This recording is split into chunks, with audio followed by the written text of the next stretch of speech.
युगल गीत में गोपियां कह रही हैं, यशोदा मैया से जाकर के कह रही हैं, मैया तुम अपने लाला समझा लो। मैया बोली काय को? बोले ऐसी वंशी बजावे वन में जाए के, या की वंशी को धुन सुन के हम खानो बनानो भूल जाए, हम पे भोजन ना बनायो जावे, हमारो सबरो ध्यान वंशी में लग जाए। राम रस की जगह कभी कभी नमक की जगह बूरो डर जाए। पति फिर नाराज हो गए, बोले काय को? बोले मीठी दार बनाई है तेने, रोटी सेकवे के काजे जैसी धरे तभी या की वंशी बच जाए, पूरी रोटी पजर के राख है जाए, रोटी बनी ना पामे, पूरा ध्यान हमारो वंशी पे चलो जाए। मैया बोली तो लाला तो यह बात कह दो। बोले हम कह चुकी हैं। बोले कन्हैया तुम वास में वंशी मत बजाए करो, जा समय हमारो भोजन बनाने को समय होए करे। तो टेढ़ सो होकर के बोले अब मुझे क्या पता तुम भोजन कब बनाओ, मैं तो वंशी बजाऊंगो। अब एक गोपी के यहाँ दोपहर में भोजन बने, एक गोपी के यहाँ संध्या में बने, एक के यहाँ रात्रि में बने। अब तुम सबन के यहाँ चिंता करूंगा तो मैं वंशी कब बजाऊंगा? मैया वो ना माने, वो तो वंशी बजावे। यशोदा मैया बोली तो फिर मेरे पास काहे को आई हो, यूं बताओ। बोले मैया अब लाला तो हम कछु कर ना सके, बाकी वंशी को कछु ना कर सके, पर हम वाके गुरु को पतो पूछ में आई है, कौन ने वंशी सिखाई लाला को? बोले क्यों क्या करोगी? बोले वाह जाके जमुना जी में फेंक के आवेंगी। अरे वाने हमारो घर बर्बाद करवाए दियो या वंशी सिखाए करके। यशोदा मैया बोली तो ठीक है, मैं लाला ते मना कर दूंगी, कल ते वंशी ना बजावे को। तो गोपियां मना भी नहीं कर रही हैं, मना गोपियां कह रही ना मना मत करियो, हम यूं थोड़ी कह रही बढ़िया ना लगे, बढ़िया तो लगे, सुख तो मिले, आनंद तो मिले, लेकिन मैया घर के काम ना है पामे या की वंशी के कारण। मैया चलो शिकायत की बात अलग है, तुम बस यूं बताओ याकू वंशी सिखाई कौन ने? तब यशोदा मैया कह रही हैं वेणु वाद्य उर्धा निज शिक्षा। अब ये तो अंतरंग बात है, हम आप जानते हैं कि वंशी कौन ने सिखाई है, लेकिन अंतरंग बात कहा है? अंतरंग बात है कि वंशी श्री जी ने सिखाई है, लेकिन प्रकट रूप में यशोदा मैया ये जाने कि मेरो लाला स्वयं वंशी बजानो सीख गयो, निज शिक्षा। याकू कोई ने सिखाई नहीं है, खुद जाने। परंतु वास्तविकता यह है कि ये तो श्री प्रिया जी ने सिखाई है ठाकुर जी को। वेणु वाद्य उर्धान निज शिक्षा। युगल गीत में वर्णन करते हैं सवनसस तदुपधार्य सुरेशाह सक्र सर्व परमेष्टि पुरोगा।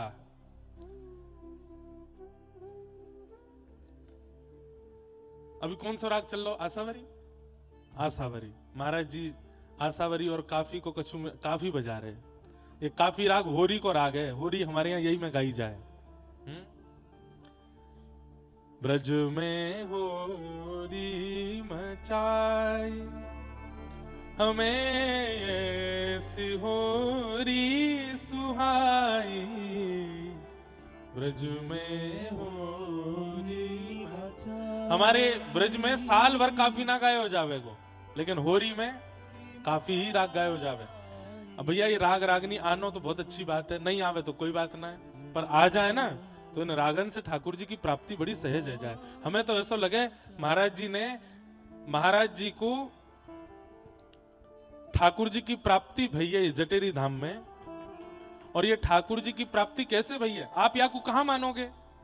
महाराज जी तो वृंदावन में सेवा कर रहे श्री ठाकुर जी की, लेकिन यहां की प्राप्ति है वे को कारण कहा है? वहां वीणा बजाई तटिया स्थान में तो यहाँ के ठाकुर जी मचल गए, बोले ना यहाँ पे आओ यहां आके सुनाओ। यही तो भगवत प्राप्ति है। हमारे गिरधर लाल जी, हम तो अपने पिताजी की आज्ञा से कथा करें, सेवा श्रृंगार तो हमारो ज्यादा हमसे आवे नहीं, लेकिन कहां से अपने आप आएगा? यही तो भगवत प्राप्ति है। तो ये जटेरी धाम तो ठाकुर जी ने महाराज जी के संगीत सो सेवा सो प्रसन्न है के ही बुलाए हैं। बोले अब यहां आकर के या को उत्थान करो, या को उत्थान करो। और पिछले 2-3 वर्षों में कैसा उत्थान इस क्षेत्र का हुआ है सब देख ही रहे हैं। तो संगीत बहुत बड़ा माध्यम है भगवत प्राप्ति का।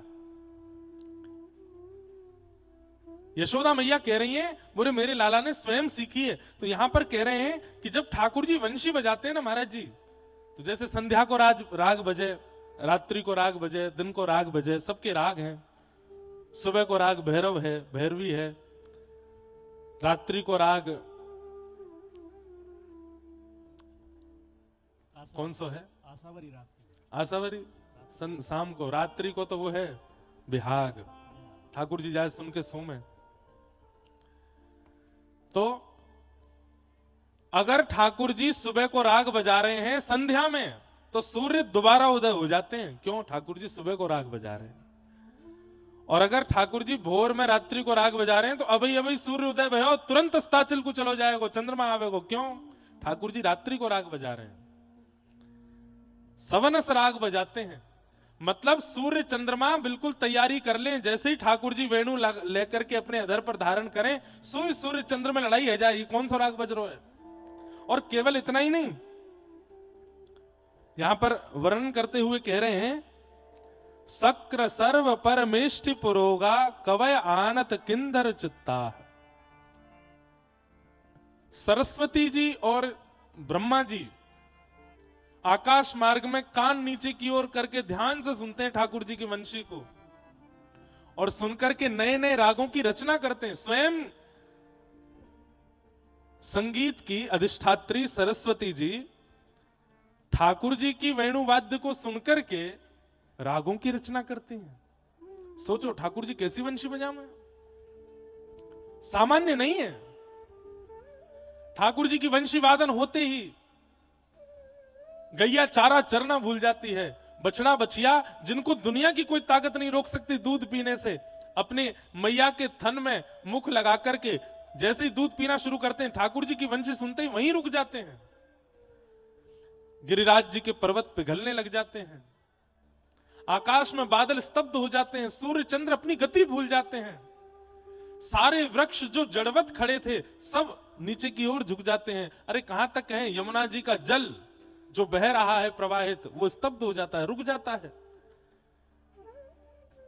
ब्यार बहना भूल जाती है, हवा चलना भूल जाती है, ठाकुर जी की वंशी सुन करके सब स्तब्ध हो जाते हैं। गोपियां वर्णन कर, कल वेणु गीत सुनाएंगे, बड़े पूरे भाव से सुनाएंगे। ठाकुर जी जब वंशी बजाते हैं तो व्रज की स्थिति क्या होती है।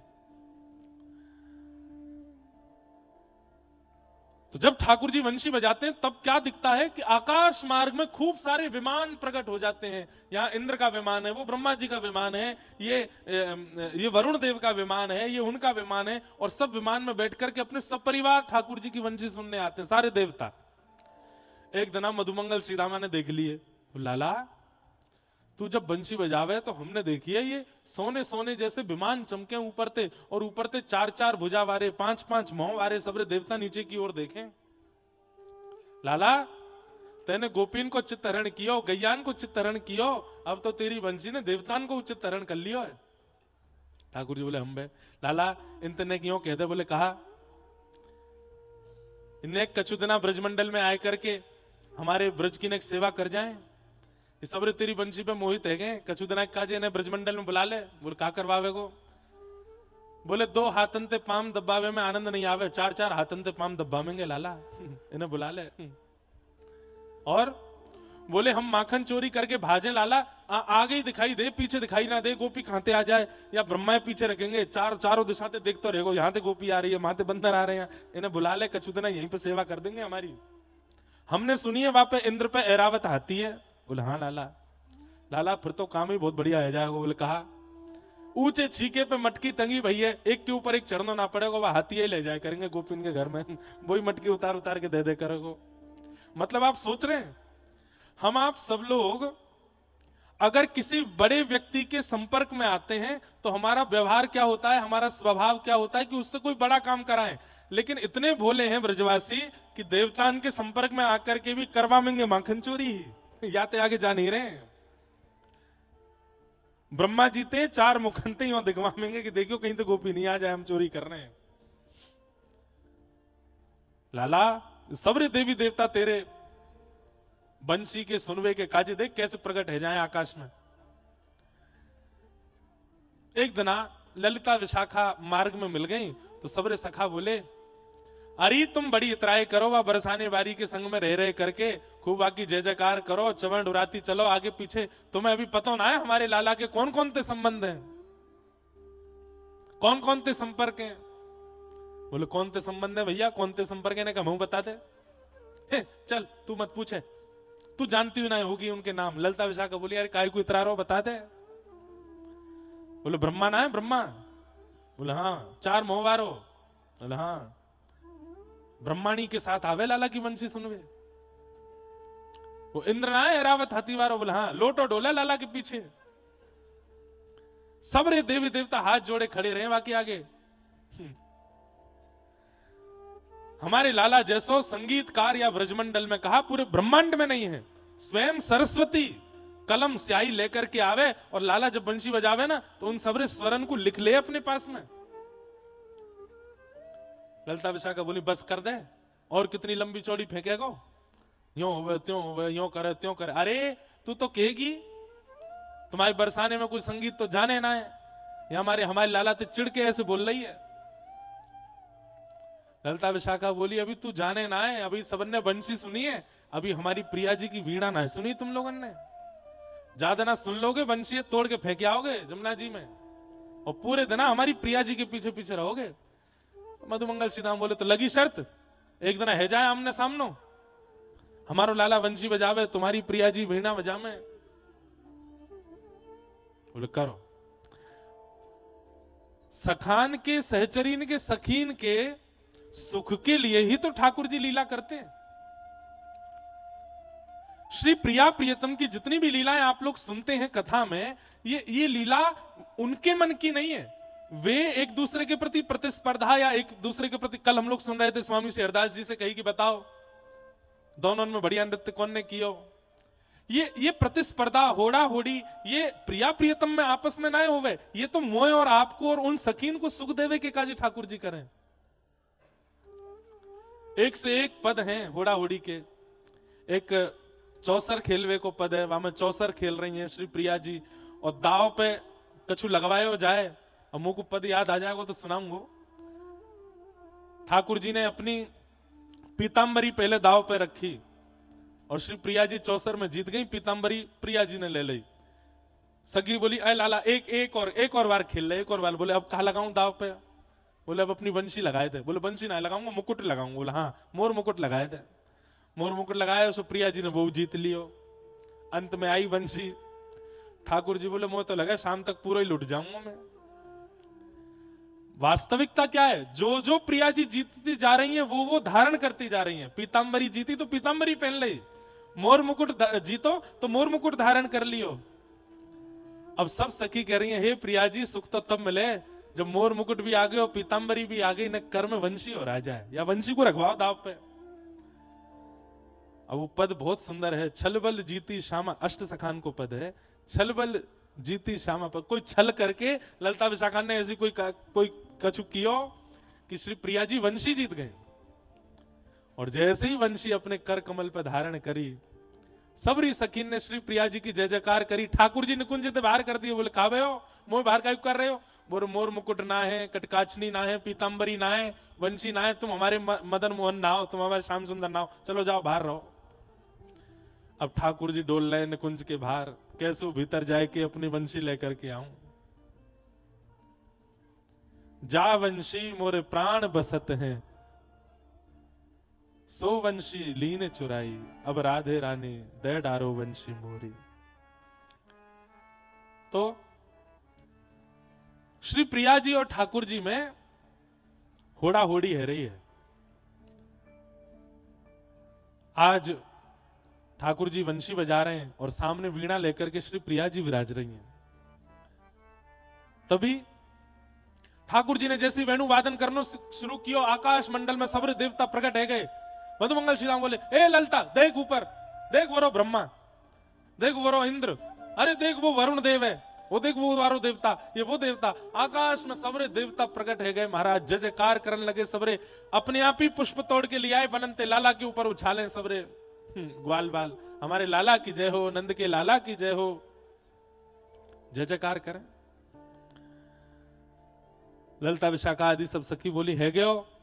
बोले हाँ है गयो। बोले अब हमारी प्रिया जी वीणा बजाएंगी। सब लोग इधर देखो, ध्यान से सुनो कथा। जैसे ही प्रिया जी ने अपने हाथ में वीणा धारण करी है, और वीणा धारण करके एक झनकार मारी। एक झनकार हेते ही महाराज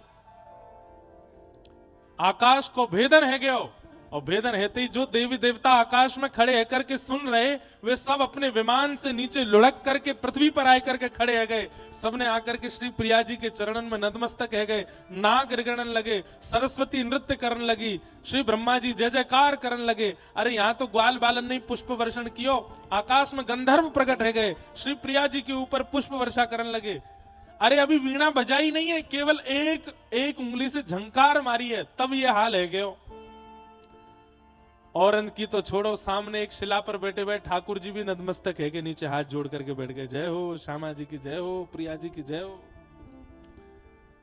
ललता विशाखा बोली, कहां है रे मधुमंगल, कहां को दुबक गयो जाके? अरे ना यहीं थाड़ा हूं प्रिया जी के चरणन में। बोले बता, अभी तो एक ही स्वर लगायो है, पूरी वीणा सुनेगो? एक स्वर लगने पे तो 33 कोटि देवता नीचे आए गए।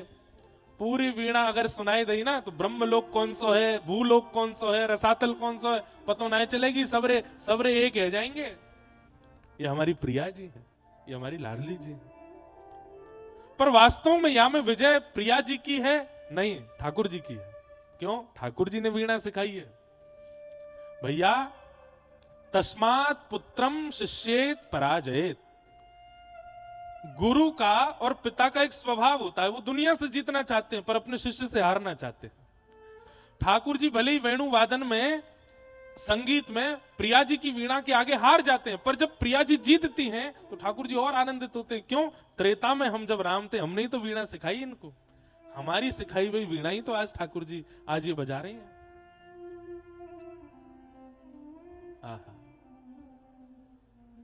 फिर वाक्य बाद भी एक पद आवे कि ठाकुर जी ने फिर प्रिया जी के चरणों में प्रणाम करके कही, हे श्यामाजू अब ये वीणा मुझ को सिखाओ। और श्री ठाकुर जी रोज संध्या काल में ट्यूशन पढ़ने जाते हैं प्रिया जी से, वीणा सीख बजा में कैसे वीणा बजाई जाए। तो ऐसे सब क्रम है, ऐसे सब सुनाए जामे भाव। इन्हीं सब रस की चर्चान में ही रसिक जन पड़े रहे, रसिक जन रमे रहे।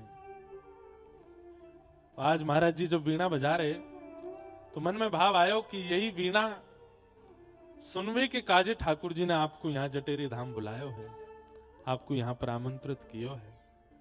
आहा। सरस माधुरी सिंधु युगलवर। सरस माधुरी जी कह रहे हैं, बोले युगल कौन है? बोले कि समुद्र हैं। और सब सखीगण कौन है? बोले वाह सिंधु में, प्रेम सिंधु में सबरी मछली बन करके तैर रही है। भैया ये विषय है तो बहुत कठिन, लेकिन आप जा परंपरा के स्थान पर बैठे हैं, वह परंपरा को यही रस है जो रस यहां से सुनाया जा रहा है। नेक नेक स्पर्श करूंगा, संपूर्ण स्पर्श तो नहीं करवाऊंगा, लेकिन या भाव को नेक नेक स्पर्श तो करूंगा। यहां नित्य श्री प्रिया प्रियतम के यही भाव चलते रहे। ऐसा ये सुंदर स्वामी श्री हरदास जी महाराज की परंपरा है। कल हम लोग स्वामी जी के विषय में सुन रहे थे और महाराज जी की कल आज्ञा भी भई कि हमारी परंपरा के और भी आचार्य को आप अगर है सके तो यहाँ कथा में जरूर उनके चरित्र और उनके भाव सुनाइए। कल स्वामी जी के प्रसंग में हमने रसिक छाप के विषय में श्रवण किया कि उनको रसिक की छाप श्री प्रिया जी ने प्रदान करी। इसीलिए श्री नाभा जी भक्तमाल जी में कहते हैं रसिक छाप हरिदास के। जुगल नाम सो नेम जपत नित कुंज बिहारी। सब लोग इधर देखो, ध्यान से सुनो, इतको देखो, यहां देखो। जुगल नाम सो नेम जपत नित कुंज बिहारी। हमारे यहां स्वामी श्री हरदास जी की परंपरा में सब लोग कुंज बिहारी श्री हरदास। क्या समझ में आता है? ये कुंज बिहारी श्री हरदास बोलते ही सर्वांगीण ब्रजमंडल और श्री गुरुदेव आचार्य चरण श्री स्वामी हरदास जी सबको प्रणाम हो जाता है।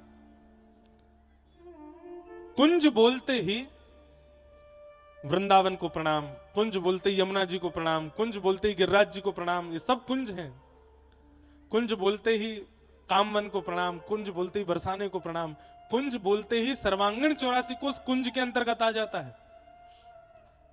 और बिहारी बोलते ही बिहारी अकेले ठाकुर जी नहीं है। बहुत ध्यान से सुनिएगा सब लोग, यहां को देखो, बिहारी क्या है? बिहारी नाम नहीं है, बिहारी क्रिया का नाम है, क्रिया। बोले भैया क्या कर रहे हो? बोले बिहार कर रहे हैं। बिहार क्रिया है। और कुंज बिहारी से जो बिहार शब्द है वो क्रिया एक नहीं कर रहे हैं, दोनों युगल कर रहे हैं। कुंज में जो दोनों युगल बिहार करें उनको कहेंगे कुंज बिहारी। तो कुंज बोलते ही 84 कोस आ गए हो, बिहारी बोलते ही श्री राधा रानी और ठाकुर जी आ गए, और हरिदास बोलते ही गुरुदेव आ गए।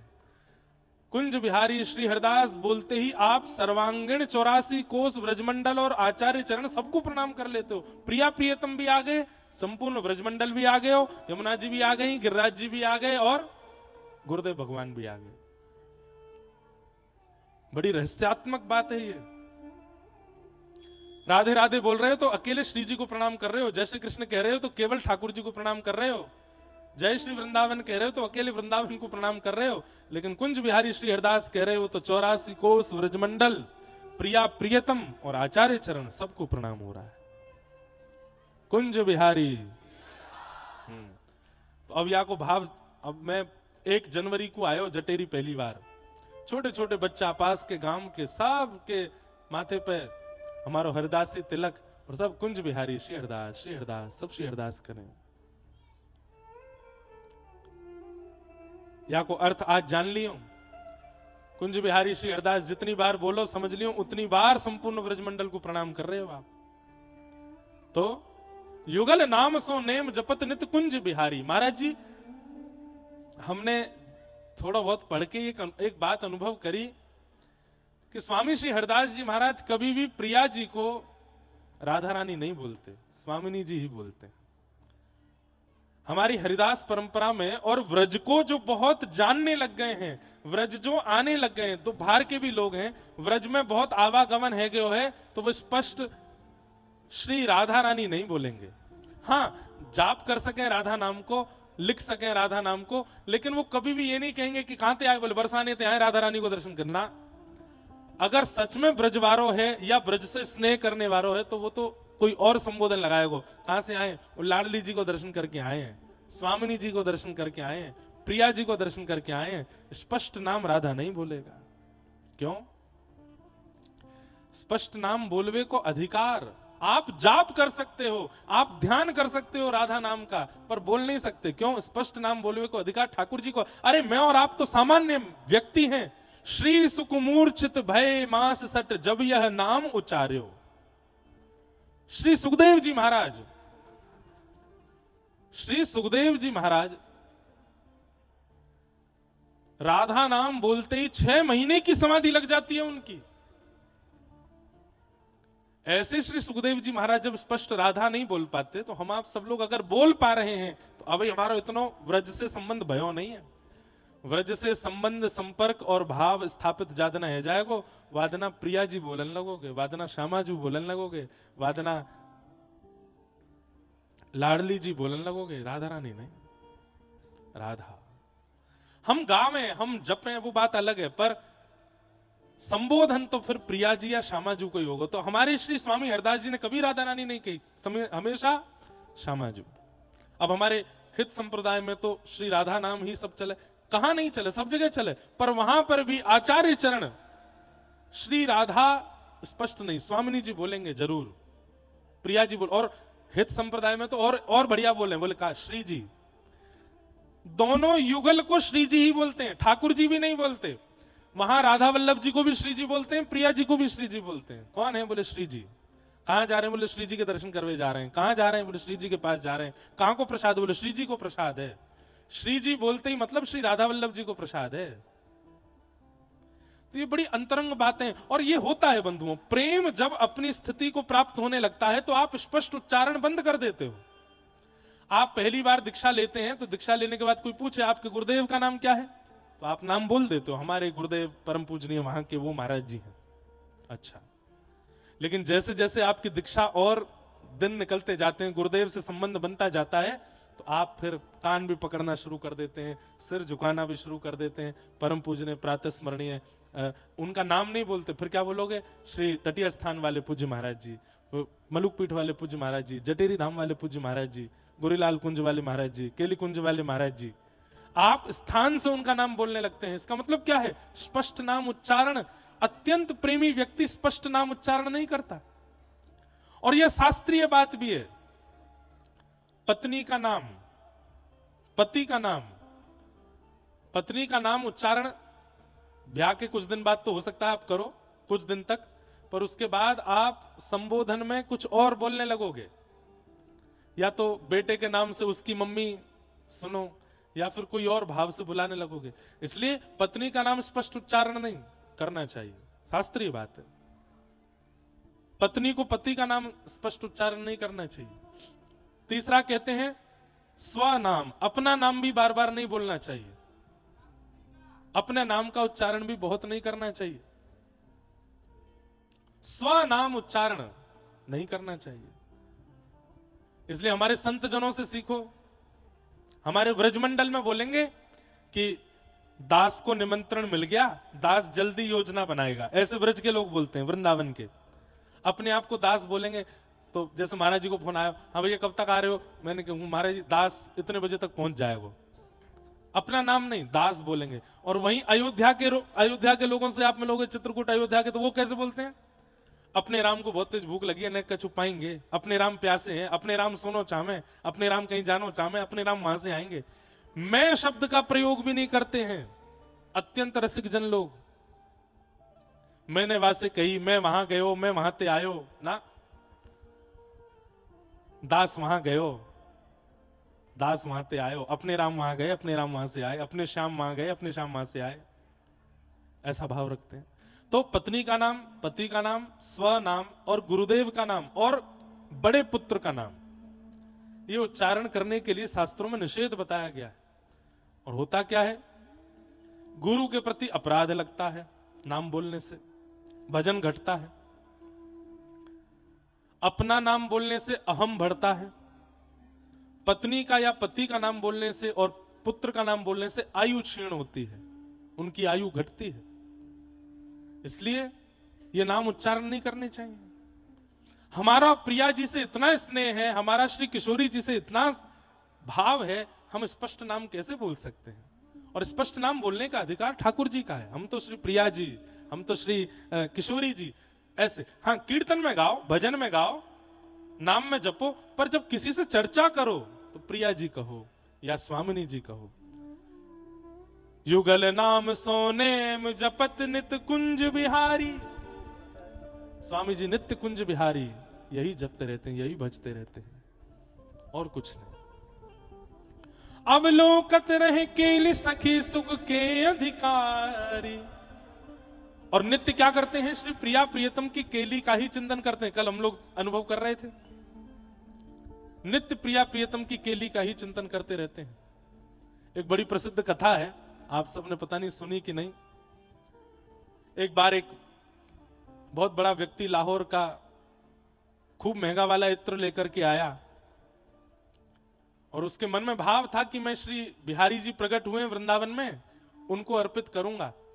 इत्र इतना सुगंधित था कि लाहौर से वृंदावन तक जब वो इत्र लेकर के आ रहा था, जिस जिस नगर से निकला उसके आसपास के क्षेत्रों तक उसकी सुगंधी फैलने लगी। सुगंधी के कारण लोग बाग जाके पूछने लगे, भैया ये इतनी सुगंधी आ रही है, क्या है? बोले वृंदावन में बिहारी जी प्रकट हुए, उनके लिए इत्र लेके जा रहा हूं। ऐसा अद्भुत इत्र।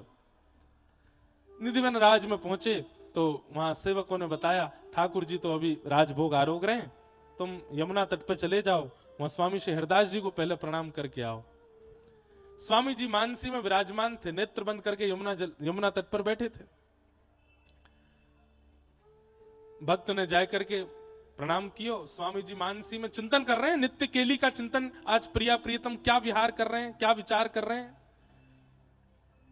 बंधुओं, एक बात और सुनो, वैसे तो यहां ज्यादातर लोग ऐसे नहीं बैठे जो मानसी करते होंगे, लेकिन फिर भी मानसी दो चार लोग जो करते हैं, या जो लोग लाइव सुन रहे हैं मानसी अगर करते हैं, तो मानसी में एक बात का बहुत विचार कीजिएगा। मानसी क्या होती है? नेत्र बंद करके अपने अपने हृदय कुंज में ही श्री प्रिया प्रियतम की किसी लीला का चिंतन करना, इसको मानसी सेवा कहते हैं। मानसी में दो बातों का विशेष ध्यान रखना। पहली बात, मानसी में यदि कुछ ऐसा अनुभव हो जाए जो नहीं होना चाहिए, सांसारिक विषय, सांसारिक व्यवहार, सांसारिक काम क्रोध लोभ मोह आदि यदि मानसी में चिंतन में आ जाए, तुरंत मानसी से बाहर आकर के कुछ दिन बिना मानसी के भजन कीजिए। और कुछ दिन का मतलब है 1-2 महीना भजन करो, उसके बाद पुनः मानसी में जाओ, क्योंकि मानसी में अगर संसारी विचार कोई आ गया तो पूरी सेवा अपवित्र हो जाती है। दूसरी बात, मानसी में जब भी जाओ पहले अपने गुरुदेव का स्मरण करो और गुरुदेव के सहित ही मानसी में प्रवेश करो। गुरुदेव के बिना यदि मानसी में गए तो अपराध बनेगा। स्वामी जी मानसी में विराजमान थे और तभी वह भक्त ने जाकर के इत्र रख दिया सामने। इत्र की सुगंधी से शायद स्वामी श्री हरदास जी के नेत्र खुले, लेकिन थोड़ी देर तक चिंतन करने के बाद जब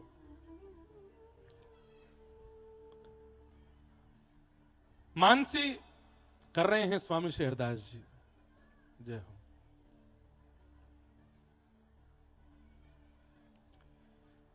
वह भक्त ने जाकर के इत्र रख दी और मन में भाव ये रखो कि इत्र की सुगंधी आवेगी तो ये नेत्र खोल करके पूछेंगे, भैया इत्र कौन लायो, इत्र कौन लेके आयो। लेकिन स्वामी जी तो अद्भुत मानसी में बैठे थे।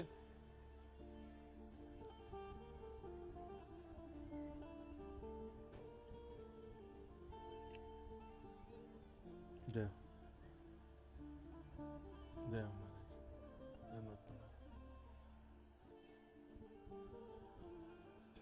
श्याम प्यारी कुंज बिहारी, जय जय श्री हरिदास दुलारी।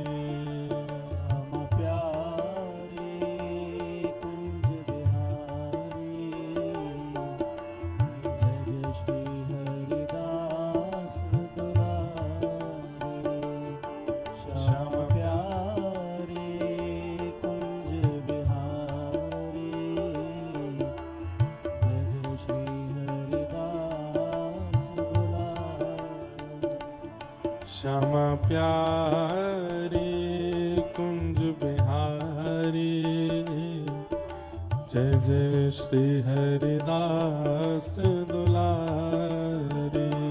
श्याम प्यारी कुंज बिहारी, जय जय श्री हरिदास दुलारी। श्याम प्यारी कुंज बिहारी, जय जय श्री हरिदास दुलारी। श्याम प्यारी कुंज बिहारी, जय जय श्री हरिदास दुलारी। श्याम प्यारी कुंज बिहारी, जय जय श्री हरिदास दुलारी। आज परम कृपा भई है हम आप सब लोगन पर, सब रसिक जनन को आगमन तो यहाँ है ही रहे है। आज हमारे व्रजमंडल के एक छोड़ एक कोने में तो हम बैठे हैं और व्रजमंडल को एक छोड़ एक कोना है हमारो कोटवन, और वहाँ श्री मौनी बाबा जी को सुंदर दिव्य स्थान है। वहाँ से आज परम पूजनीय श्री दिगंबर अखाड़ा के अध्यक्ष परम पूजनीय प्रातस्मरणीय श्री महंत श्री माधवदास जी महाराज पधारे हैं। आपके श्री युगल चरणन में बारंबार प्रणाम। अभी परम पूजनीय श्री मलुक पीठाधीश्वर पूज्य महाराज जी की कथा कोटवन में महाराज जी के वहाँ स्थान पे संपन्न कछु दिना पहले ही भई। मैं तो कहीं कथा में हो पर पूज्य गुरुदेव भगवान वहाँ पहुँचे और उनने कथा रस को आस्वादन कियो। ऐसे हमारे पूज्य महाराज जी पधारे हैं। अब देखो ये भी एक आनंद है कि अब दोनों महाराज जी एक संग बैठे हैं तो ऐसा लग रहा है संपूर्ण ब्रजमंडल इन दोनों के बीच में ही है। कोटवनते और जटेरी, एक प्रकार से कोटवन वहीं पास में ही श्री बलराम जी को लठ गढ़ो है खामी में, वहीं से ब्रज को प्रारंभ है। तो ब्रज दिल्ली से आमे कहें तो कोटवन पड़े रास्ता में, होडल के बाद वहीं से ब्रज की सीमा शुरू हो गए। और ये जटेरी धाम, बताओ वहां से यहाँ तक है गया ना, पूरा ब्रज मंडल के बीच में ही है। तो दोनों एक संग विराज रहे, इन दोनों युगलन को आप अपने स्थान से प्रणाम कर लो, 84 को उसको प्रणाम हो जाएगी। अद्भुत आनंद है। तो मैं निवेदन कर रहा हूं, मेरी बात ध्यान से सुनियो। आज मेरे मन में ही कि मैं श्री बिहारिन देव जी को सुंदर चरित्र कहूंगा। अब जैसा अनुभव होगा, अब ये भी बात है, हमारे पूज्य नाना जी कोटवन के पास श्री कोसी कला के हमारे पूज्य नाना जी, वे एक बात कहो करते, बोले लाला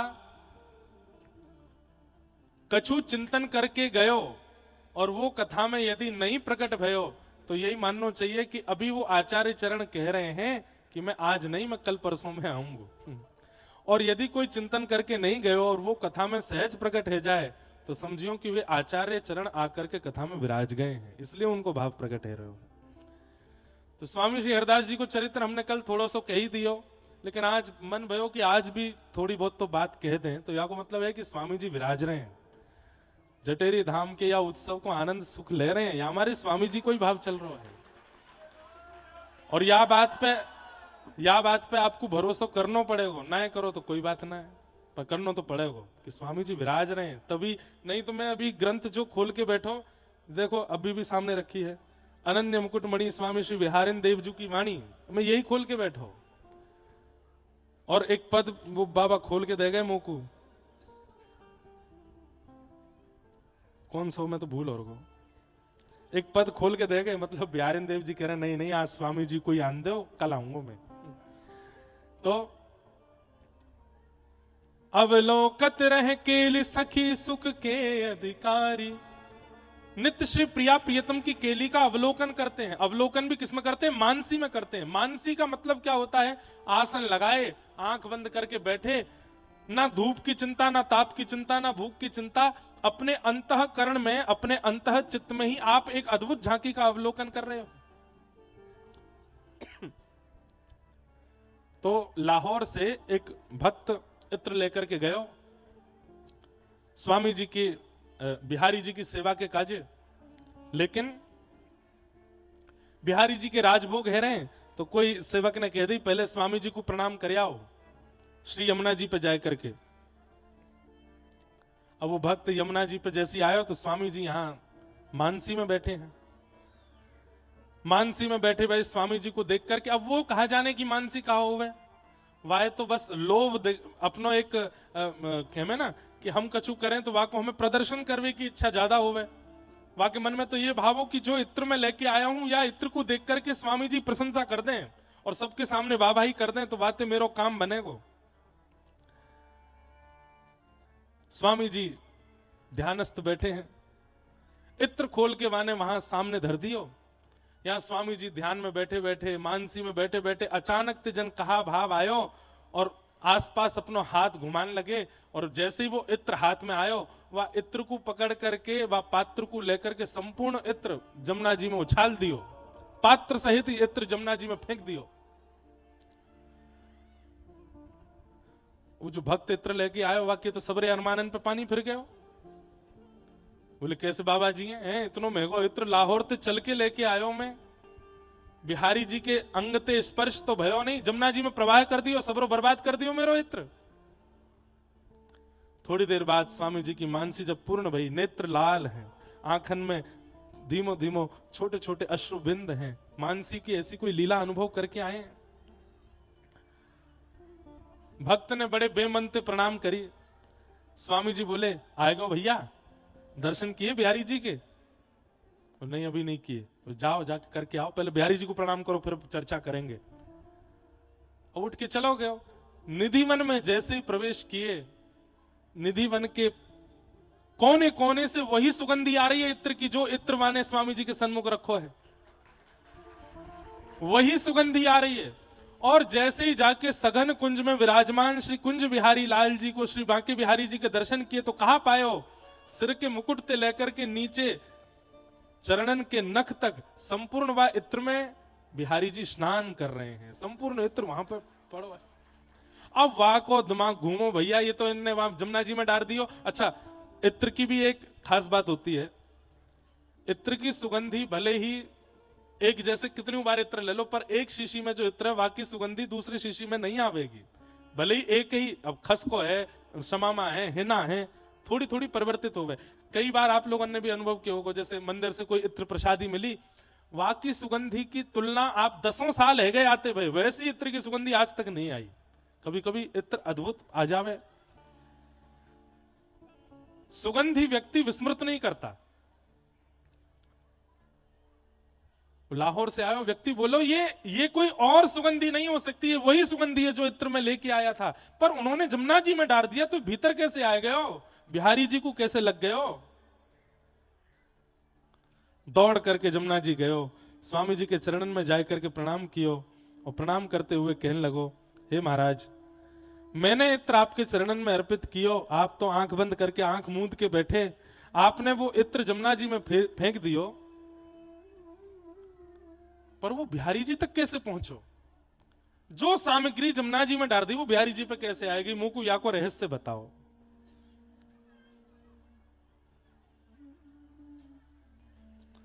होरी रंग महल में खेलत है पिय प्यारी।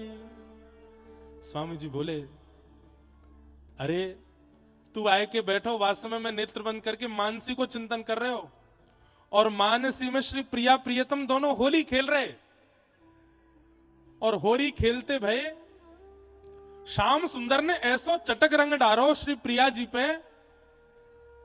प्रिया जी बोली, अरे ललिता, अरे विशाखा, यानी ऐसो रंग डारो है नंद के लाला ने, आज याकू अच्छे ते माजा चकानो, ऐसो रंग डारनो है, ऐसो कछु यहाँ पे डारनो है कि जीवन भर याद रखे।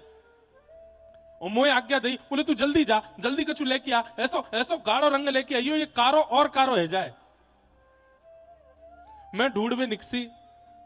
स्वामी जी अपने मन की बात बता रहे हैं, अपने मानसी को चिंतन बता रहे हैं। बोले, मैं तो ढूंढवे निकसो कि कछु ऐसो मिले जो ठाकुर जी पर डारो जाए। अब कोई रंग तो मिलो नहीं, कोई अन्य भाव तो मिलो नहीं, तेरे द्वारा पधराए हुए इत्र मेरे सामने आ गए हो, मैंने जाए कि प्रिया जी को दियो, प्रिया जी ने ठाकुर जी पर डाल दियो, और वही इत्र तो को बिहारी जी के सर्वांगीण अंग पर दिख रहा है। वो इत्र मैंने श्री प्रिया जी को दियो, प्रिया जी ने डारो है। और वह भक्त ने कही, भैया इतना तो मैंने कभी चिंतन भी नहीं किया कि मेरे इत्र के संग ऐसी लीला होगी। मैं तो लेके आयो कि मेरे इत्र की वाहवाही होगी, मेरे इत्र की प्रशंसा होगी, मेरे इत्र से बिहारी जी की सेवा होगी, लेकिन मुझे इतनी ना पता है कि मेरो इत्र ऐसे स्वीकार किया जाएगा कि संपूर्ण होरी को रंग ही मेरो इत्र बन जाएगा। और तो नहीं, कोई पुजारी के द्वारा नहीं, कोई सेवक के द्वारा नहीं, कोई आचार्य के द्वारा नहीं, स्वयं प्रिया जी वा इत्र को श्री ठाकुर जी को लगाएंगी। ये तो मेरे विचार से परे की बात है। स्वामी जी के चरणन में लौट गए हो, यहाँ स्वामी जी के नेत्र सजल हैं, वहां भक्त के नेत्र, और जितने वहां रसिक सब के नेत्र सजल है।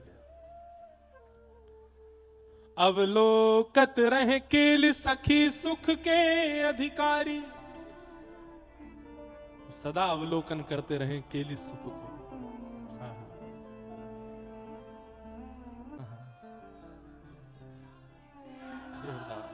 ललिता भर देत उमग सो, ललिता भर देत उमग सो, केसर रंग पिचकारी,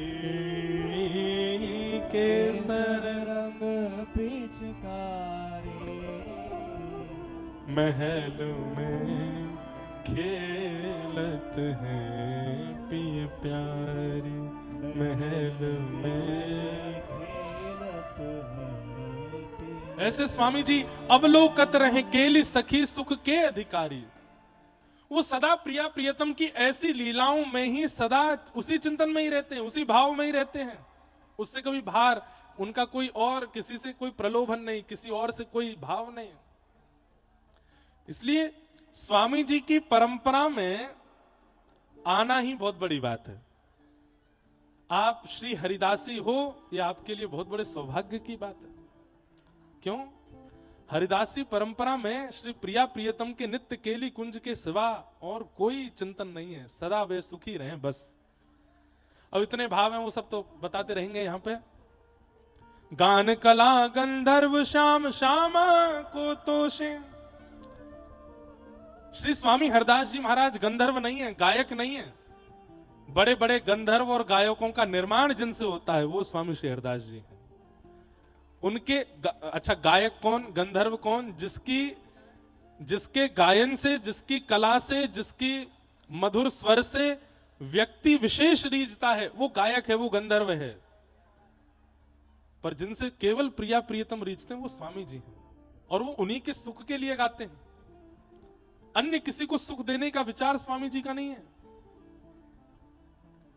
तानसेन आपके शिष्य हैं, बैजू बाबरा आपके शिष्य हैं।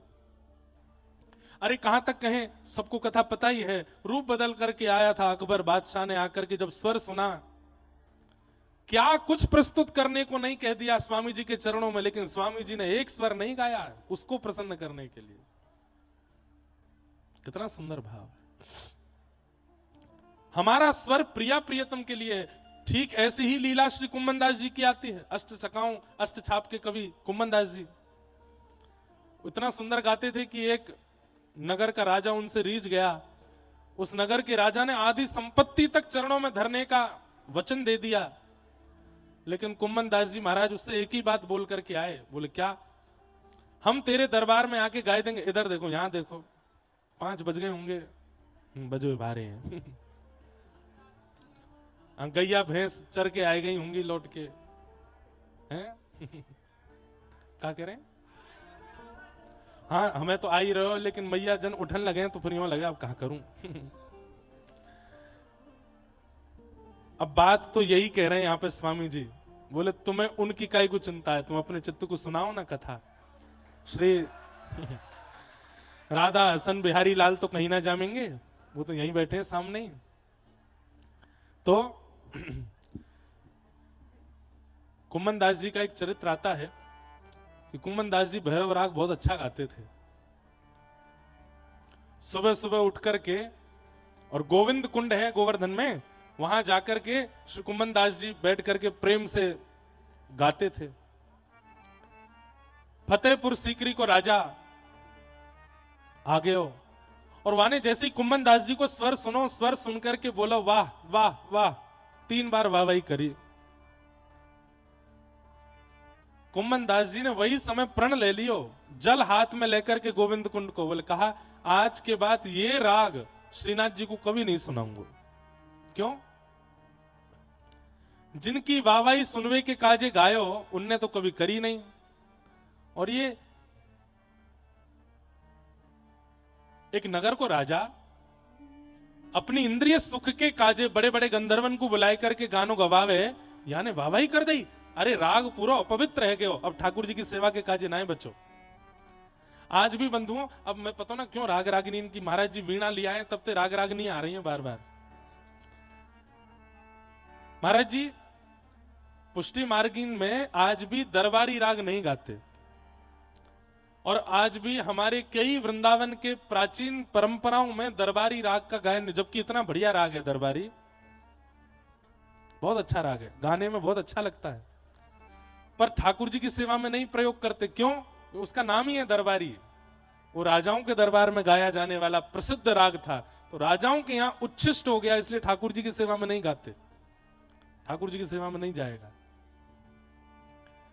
ठीक वैसे ही कुम्मन दास जी ने कही कि अब तो राग उच्छिष्ट है गयो, अब ठाकुर जी की सेवा में नहीं गाऊंगा याकू में। और वाह देना के बाद भैरव राग सब गाते थे, कुम्मन दास जी ने नहीं गाया। राजा तो पीछे ही पड़ गए।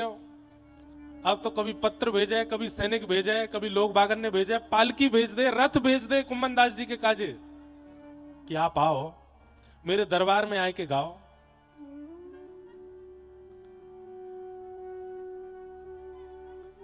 अब इतनों परेशान कर दियो कुम्मन दास जी को। कुम्मन दास जी के परिवार की स्थिति ऐसी कि तिलक स्वरूप लगावे के काजे भी कठोता में जल भर के वहां में अपनो प्रतिबिंब देखना पड़े, शीशा भी नहीं है घर पे, ऐसी दीनहीन स्थिति। घर के सदस्य बोलने लगे, अरे कुम्मन दास जी तुम्हें अपनी चिंता नहीं है तो हमारी तो करो। एक राजा तुम्हारे सामने हाथ पसार के बैठो है, चले जाओ। अरे कछु दे देगो दान दक्षिणा, हमें ला के दे दियो, पर हमेशा ठाकुर जी को चिंतन करो, कभी परिवार को भी तो चिंतन कर लो। यहाँ एक समय रोटी बन जाए तो दूसरे समय पावे के काजे कछु ना रे, चले जाओ गाया और राजा के यहाँ। अब राजाऊ पीछे पड़ गए और परिवार के लोग भी पीछे पड़ गए, तो कुंभन दास जी बोले मेरो भजन बन नहीं पा रहे हो है, या राजा ते कंटक छुड़ावे के काजे मुझको जानो ही पड़ेगा। तो कुंभन दास जी गए, जैसे ही राजा के सन्मुख पहुंचे, राजा ने अपने कुछ मित्र राजा और बुला रखे थे, बोले सुनो सुनो, तुमने बड़े बड़े गंधर्व सुने होंगे, इनका स्वर सुनना कितना अच्छा गाते हैं। नीचे एक आसन बिछा दिया और आसन पे चारों तरफ राजा की सभा बैठी है। कुंभन दास जी बोले बैठ जाओ, यहीं बैठ के गाओ। कुंभन दास जी बोले मैं खड़े खड़े सुनाई दूंगा, कोई के आगे झुकूंगा नहीं। श्रीनाथ जी को दास हूं, गिरिराज धरण को दास हूं, आज तक उनके काजे गायो है, ये तो अपनों पीछो छुड़ावे के काजे में आज आया हूं तेरे सामने। बता राजा कौन सा राग सुनेगो? बोले वही वाला सुनाओ जो उस दिन सुबह सुबह गा रहे थे। हाँ वैसे बढ़िया है, वो ठाकुर जी के लिए तो त्याग ही चुका हूं, तो सुना ही दूंगा। वही राग गानो है ना? बोले हाँ। और कछु विशेष शब्दावली अपने मन से गा सकूं? बोले हाँ। वो आपको जो मन करे गाओ, हमको तो स्वर सुनना है बस। कुंभन दास जी बोले अब बढ़िया है, यदारी के केवल स्वर सुनना है, शब्द तो मेरे होंगे। कुंभन दास जी गाए, जाको मुख देखत दुख लागत, जाको मुख देखत दुख लागत, ताको करण पड़ी प्रणाम, ताको करण पड़ी प्रणाम। भगत को कहा सीख रिसो काम, भगत को कहा सीख रिसो। जाको मुख देखत दुख लागत, ताको आज मेरे जीवन को सबसे कालो देने राजा। बोले क्यों? बोले जाको मोह देखो, मुंह को बिल्कुल बढ़िया ना लगे, आज वाक के सामने हजूरी करनी पड़ रही है। और आवत जात पन्हैया टूटी, आवत जात पन्हैया टूटी। ब्रजवासी तो जाने पन्हैया कायते के, और जो ब्रज के ना है उनसे पूछो पन्हैया कायते के। महाराज जी एक बार पिताजी की विदेश में कहीं कथा भई, तो जाने कथा कराई, वाने हम इतने परेशान कर दिए 7 दिना में। अब विदेश है वहां तो कोई तो कुछ कह ना सके, तो 7वें दिना हमारे साथ एक तबला वाले भैया गए। तो 7वें दिना वो बोलो महाराज जी के सुपुत्र और ये तबला वाले भैया, इनका आज विशेष सम्मान हम करेंगे। कथा के विश्राम में सम्मान कर रो, पहले व्यास जी को कियो फिर हमारो कियो। अच्छा बोले सम्मान के बाद आप 2 शब्द मेरे लिए अच्छे कह देना सबके सामने में। ठीक है, पिताजी ने कह दिया, मैंने कह दिया। और वह तबला वाले भैया की बारी आई, बोले आप भी कहो। बोले मैं तो कहा कहूं 7 दिना में आपने इतना सुख दियो, आप ब्रजमंडल आइएगा और ब्रजमंडल के सारे संतों की पन्हैया दिलवा के लाऊंगा आपको। तो अब वो व्यक्ति क्या कहे, अरे आपकी बड़ी कृपा, आपका बड़ा अनुग्रह। अब मैं और पिताजी तो हंसे, हम तो जाने ही कहकारो है। अब वो बाद में कहा बोलो, एक नहीं 2 दिलवाइएगा। बोले 2 ना तो मैं 4 दिलवाऊंगा। जाते जाते जब एयरपोर्ट से वापस भारत आ रहे थे तो मैंने उससे पूछी, मैंने कि आप पन्हैया खाने कब आओगे? बोले मैं आऊंगा जल्दी। मैंने कहा जानते हो पन्हैया किसे कहते हैं? बोले हाँ, कोई पूड़ी जैसी होती होगी आपके यहाँ। मैंने कि भैया बस कोई ब्रजवासी तो बोल मत दियो पन्हैया के बारे में। आवत जात पन्हैया टूटी, आवत जात पन्हैया टूटी। अरे राजा तेने आज कितनों बुरो कियो मेरे संग? बोले क्यों? बोले मैंने जीवन में कभी हरि नाम को विस्मरण नहीं किया, लेकिन आज गोवर्धन ते यहाँ चल के आवे में मेरी पन्हैया टूट गई, पामन में छाले पड़ गए, और छाले पड़वे के काजे कारण बिसर गयो हरि नाम, बिसर गयो हरि नाम। भगत को कहा सीख रिसो काम, भगत को कहा सीख रिसो काम। कुंभन दास लाल गिरिधर के, कुंभन दास लाल गिरधर के।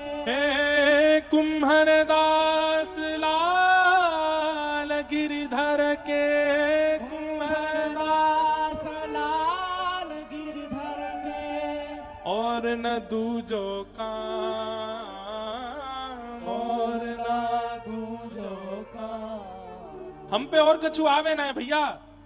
कुम्मनदास जी कह रहे हैं संसार के काज हम नालायक हैं, केवल श्री जी की सेवा के लायक हैं। श्री जी के अलावा कोई और सेवा हमते करवाओगे तो हमते बनेगी ना भैया, तो काई को बुला लाया हमें यहाँ पे। अब राजा बोलो याने तो मेरी पूरी जो है का हिंदी कर दी सबन के सामने। राजा ने तुरंत प्रस्ताव किया, बस बस बस, बहुत अच्छा गाया आपने, बहुत अच्छा गाया, बहुत बढ़िया। सुनो क्या दें आपको बताओ। अरे 10, 5, 20 सोने की मोहर से काम नहीं चलेगा। अपने जैसा एक महल बनवा करके गोवर्धन में आपको दे देता हूं। आप कहो तो सोने का रथ बनवा करके आपको दे देता हूं। आप कहो तो इतने घोड़े इतने हाथी आपकी सेवा में धर देता हूं। अब राजा को लगी सभा में मेरी बेइज्जती तो हो ही गई, तो कैसे दे दा करके सबके सामने इतना दूं कि बात थोड़ी ढक जाए। कुम्मनदास जी बोले हाथ जोड़ूं तेरे आगे, एक चीज मांगूंगा, अगर दे सके तो दियो। राजा बोला आप मांगने में देरी करोगे, मैं देने में देरी नहीं करूंगा। बोले बिल्कुल देरी मत करियो, मैं मांग लूं बस। बोले मांगो। बोले आज के बाद अपनो थोड़ो मोह मत दिखाइयो। ये आज के बाद तेरो मोह नहीं देखनो मोकू। मैं अगर तेरे राह में आ भी जाऊं तो तू अपनो रथ लौटाई के चलो जाइयो, मेरे सामने मत आइयो, बस यही दे दे मोकू। राजा बोला किसके अभिमान में बोल रहे हो इतना? कुंभन दास लाल गिरिधर के, कुंभन दास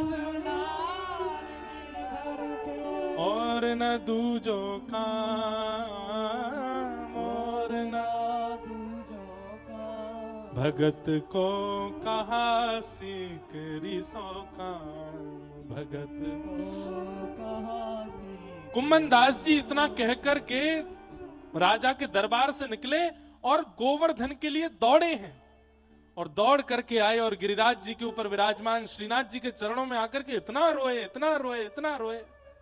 बोले जरूर मेरे भाव से, मेरी सेवा से, मेरे कंठ से कोई अपराध हुआ, इसलिए आपने ये एक राजा मेरे जीवन में भेज दिया। हे नाथ, मैं आपसे केवल इतना मांगना चाहूं, मैं चाहे अच्छा हूं, चाहे बुरा हूं, चाहे भला हूं, चाहे जैसा हूं, मैं आपको खिलौना हूं। मोते कोई और ना खेल जाए या को ध्यान रखी हूं, मैं केवल आपको हूं नाथ।